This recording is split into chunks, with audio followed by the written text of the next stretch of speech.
أعوذ بالله السميع العليم من الشيطان الرجيم. إنكم لذائق العذاب الأليم وما تجزون إلا ما كنتم تعملون إلا عباد الله المخلصين. وقال رجل مؤمن من آل فرعون يكتم إيمانه أتقتلون رجلا أن يقول ربي الله وقد جاءكم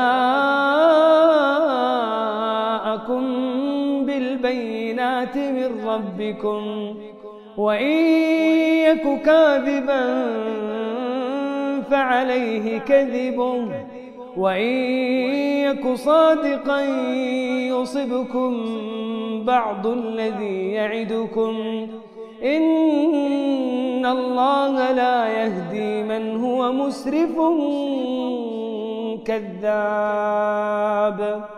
يا قوم لكم الملك اليوم ظاهرين في الأرض فمن ينصرنا من بأس الله إن جاءنا.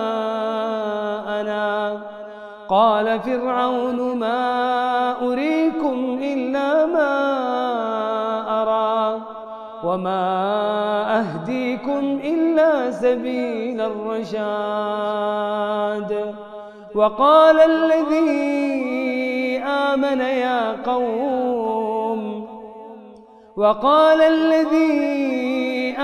يا قوم إني أخاف عليكم مثل يوم الأحزاب مثل دأب قوم نوح وعاد وثمود والذين من بعدهم وما الله يريد ظلما للعباد. ويا قوم إني أخاف عليكم يوم التناد يوم تولون مدبرين ما لكم من الله من عاصم ومن يضلل الله فما له من هاد.